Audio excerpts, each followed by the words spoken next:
আসসালামু আলাইকুম ভিউয়ার্স, এই মুহূর্তে ব্রেকিং এবং এক্সক্লুসিভ বিষয়ে হাজির হলাম। এবার ডোনাল্ড লো কিন্তু বাংলাদেশে অবস্থান করছে। তাহলে কি হবে? শেখ হাসিনার পতন কি ঘনিয়ে আসছে, নাকি শেখ হাসিনা কোনোভাবে এই ডোনাল্ড লোকে তাদের যে ক্ষমতায় বসে আছে সেটা আরও পাকাপোক্ত করবে? কি তথ্য বেরিয়ে আসলো, বা ডোনাল্ড লোর সাথে বা কি কথা হলো, সে সকল বিষয় নিয়ে এক্সক্লুসিভ কিছু তথ্য প্রকাশ করেছে এই গণ অধিকার পরিষদের নেতা ফারুক হাসান। তিনি আরও যে তথ্য দেন, ডোনাল্ড লো বাংলাদেশে এখন শেখ হাসিনা কি ক্ষমতায় টিকতে পারবে, নাকি ক্ষমতাটা আরো পাকাপোক্ত করবে, কি সেই তথ্য জানতে পারবে। এদিকে সবচেয়ে অবাক বিষয়, বিরোধী দলের প্রধান নেতা এই মির্জা ফখরুল ইসলাম আলমগীর তাদের সাথে কোনো ধরনের কন্ট্যাক্ট কিন্তু করেনি ডোনাল্ড লো। কেন হঠাৎ করলো না? এবং সেই সাথে তাদের সাথে কোনো আলোচনাও করেনি, শুধুমাত্র সরকারের সাথে তারা আলোচনা করেছে। এর মানে কি? সেই সাথে সরকারকে তথ্য দিয়ে ব্যাপক হুঁশিয়ারি বার্তা দিয়ে বলে এই সরকার সবকিছু ধ্বংস করে ফেলেছে, গণতন্ত্রকে হত্যা করেছে, সেই সাথে ভোটাধিকারও হত্যা করেছে, নির্বাচন ব্যবস্থা ভঙ্গ করে ফেলেছে। এ সকল বিষয় নিয়ে আরও কি কি তথ্য দিলেন জানতে পারবেন এই মির্জা ফখরুলের কাছে। এবং সবশেষে আপনাদের মাঝে তুলে ধরবো বিএনপির এই মুখ্য নেতা, তিনি এবার যে তথ্য দিলেন, ইচ্ছে করে খালেদা জিয়াকে মৃত্যুর কোলে ঢলে দিচ্ছে এই সরকার, কিভাবে তাকে কারাবন্দী করে রেখেছে। শুধু তাই নয়, বিএনপির প্রতিটি নেতাকর্মীর উপরে চলছে নির্যাতন। আরও কি কি তথ্য দিলেন ভিডিওর শেষ অংশে এক্সক্লুসিভ কিছু তথ্য জানতে পারবেন। এতক্ষণ শুনছিলেন শিরোনাম, এবার বিস্তারিত। চলুন এবার আমরা মূল বিষয়টা আগে জেনে নিই যে কি কারণে ডোনাল্ড লো এই বিএনপি নেতাকর্মীদের সাথে কোনো যোগাযোগ বা তাদের সাথে বৈঠক করলেন না। সেই সাথে তাহলে শেখ হাসিনাকে আরও কি এই ক্ষমতাটা পাকাপোক্ত করে নিলেন? আরও কি কি বিষয় উঠে আসলে চলুন তার মুখ থেকে শুনে নিই। প্রেসিডেন্ট জো বাইডেনের কাছ থেকে যে বার্তা নিয়ে এসেছেন সেই বার্তা আওয়ামী সরকারকে দিয়েছেন। এখন এখানে অনেকেই প্রশ্ন করে যে তারা বিএনপি, জামাত ইসলাম তথা বিরোধী দলগুলোর সাথে কেন মিটিং করলো না, এটি নিয়ে অনেকেই অনেক ধরনের মন্তব্য করেন। দেখুন, মার্কিন যুক্তরাষ্ট্রের এই মুহূর্তে বিরোধী দলগুলোর সাথে আলোচনার কোনো দরকার আছে বলে আমাদের মনে হয় না, কারণ তাদের মূল টার্গেটই এখন আওয়ামী লীগ, এবং আওয়ামী লীগকে জনগণের ভোট ছাড়াই ক্ষমতায় আসছে, এটি নিয়ে মূলত আমেরিকার মাথা ব্যথা বলতে পারেন, কিংবা আমেরিকার যে মূল আলোচনার টপিক সেটি।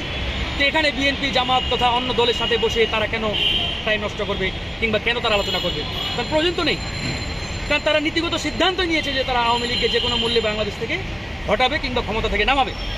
হয়তো এটা আজকে পারে নাই বা করে নাই, কালকে করবে, পরশুদিন করবে, কিংবা 1 বছর পরে করবে, 2 বছর পরে করবে, কিন্তু করবে।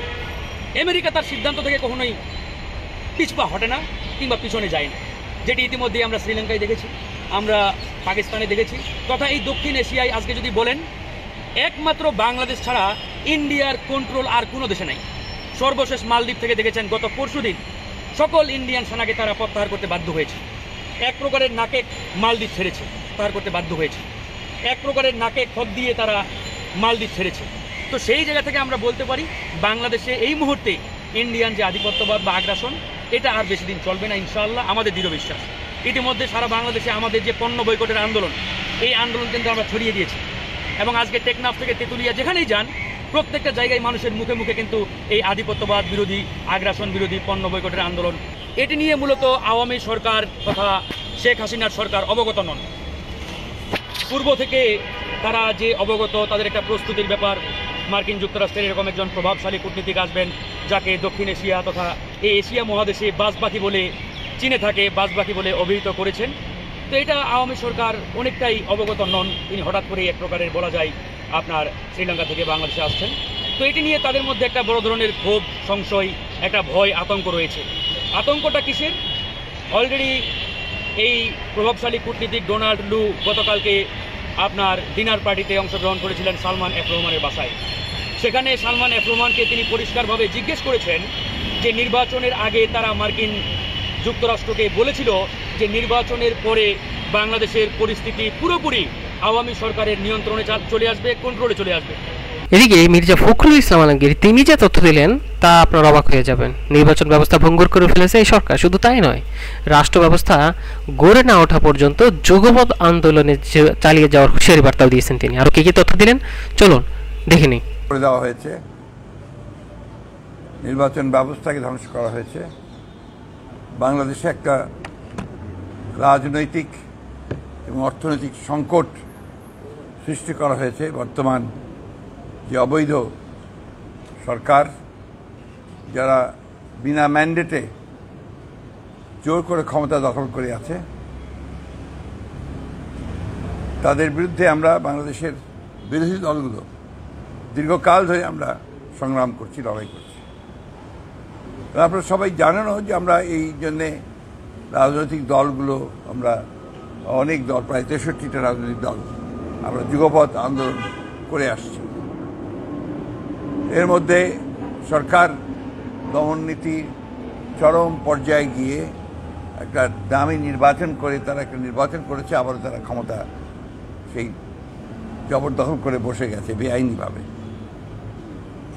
আমাদের জনগণের যে আকাঙ্ক্ষা, সে আকাঙ্ক্ষাকে বাস্তবায়ন করার লক্ষ্যে আমরা জনগণের সামনে যে দফাগুলো তুলে ধরেছিলাম, বিশেষত 31 দফা, সেই সঙ্গে আন্দোলনের চূড়ান্ত পর্যায়ে এসে আমরা 1 দফা আন্দোলনের কথা বলেছিলাম। তার মধ্যে যেটা ছিল, মূল কথাটি ছিল যে কি নিরপেক্ষ অবাধ একটা নির্বাচনের জন্য একটা নিরপেক্ষ নির্দলীয় সরকারের অধীনে, একটা নির্বাচনকারী সরকার অধীনে নির্বাচন করা।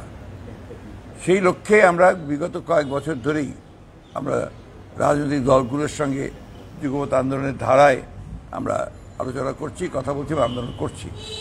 আজকে তারই ধারাবাহিকতায় আমাদের গণ অধিকার পরিষদের ম্যাক্সিমাম মানুষ দারিদ্র্যের সীমায় চলে যাচ্ছে। এই যে মূল্যস্ফীতি, দ্রব্যমূল্যের যে ঊর্ধ্বগতি এবং বিনা নোটিশে বিদ্যুতের দাম বাড়াচ্ছে, গ্যাসের দাম বাড়াচ্ছে, তেলের দাম বাড়াচ্ছে, এর থেকে মানুষ বাঁচতে চায়।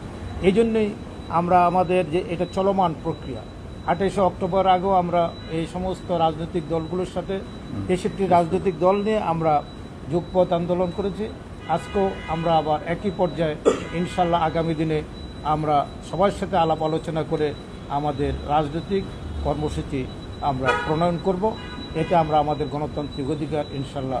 এবং সবশেষে তুলে ধরতে যাচ্ছি, বেগম খালেদা জিয়াকে নিয়ে ভয়াবহ তথ্য দিয়েছে এই বিএনপি নেতা, এবং তিনি সেই সাথে কঠোর হুঁশিয়ারি বার্তা দেন। নতুন কর্মসূচিতে এই লিবার পার্টির বৈঠকে কি তথ্য দেন, চলুন দেখে নিই আমরা। তার জায়গা হচ্ছে বাংলাদেশ জাতীয়তাবাদী দল এবং বিএনপি, বেগম খালেদা জিয়া, তারেক রহমান, শহীদ রাষ্ট্রপতি জিয়াউর রহমান। বর্তমান সরকার জিহাদ ঘোষণা করেছে। বেগম খালেদা জিয়াকে তারা বাড়ি থেকে উচ্ছেদ করেছে, ক্ষমতা থেকে উচ্ছেদ করেছে, দল থেকে উচ্ছেদ করেছে। এখন তারা দুনিয়া থেকে উচ্ছেদ করার জন্য তারা বিভিন্নভাবে বিনা চিকিৎসায় তাকে মৃত্যুর মুখোমুখি করেছে। বাংলাদেশের সার্বভৌমত্বকে রক্ষা করা আমাদের দায়িত্ব। কারণ যে বাংলাদেশের স্বাধীনতার সংগ্রামে যে ভূমিকা রেখেছিলেন শহীদ রাষ্ট্রপতি জিয়াউর রহমান, তার প্রতিষ্ঠিত দল হচ্ছে বিএনপি, এবং বিএনপির প্রতি বাংলাদেশের সার্বভৌমত্ব, স্বাধীনতা, গণতন্ত্র এবং বহুদলীয় রাজনীতি অনেক নির্ভর করে। আজকে জানেন যে বেগম খালেদা জিয়া প্রায় 7 বছর যাবৎ কারান্তরীণ। বেগম খালেদা জিয়া যখন খারাপ অবস্থায় থাকে, জিয়া পরিবার যখন খারাপ অবস্থায় থাকে, বাংলাদেশের ইতিহাসে বারবার আমরা দেখেছি, তখন এদেশের জনগণের অবস্থাও খুব খারাপ হয়। আমরা ভোটের অধিকারের জন্য আন্দোলন করেছি। আমরা 14 সালের নির্বাচনের আগে 13 সালের আন্দোলনে ছিলাম, আমরা 17 সালের আন্দোলনে ছিলাম, 18 সালের নির্বাচনের আগে আমরা 24 সালের নির্বাচনে আপনারা দেখেছেন যে যুগপৎ আন্দোলনে লেবার পার্টি তার সর্বোচ্চটুকু দিয়ে আমরা রাজপথে ছিলাম। আমরা বিশ্বাস করি বিগত আন্দোলনের সমস্ত অভিজ্ঞতার আলোকে আগামী দিনে যে আন্দোলন হবে, সেই আন্দোলন হবে গণতন্ত্র পুনরুদ্ধারের। আমরা আমাদের সর্বোচ্চটুকু দিয়ে বিএনপি এবং এদেশের গণতান্ত্রিক সমস্ত ডানপন্থী, বামপন্থী, ইসলামপন্থী, সমাজতন্ত্রী সবাইকে 100তে এনে সরকার পতন ঘটানো হবে বলে দাবি করেন এই নেতা।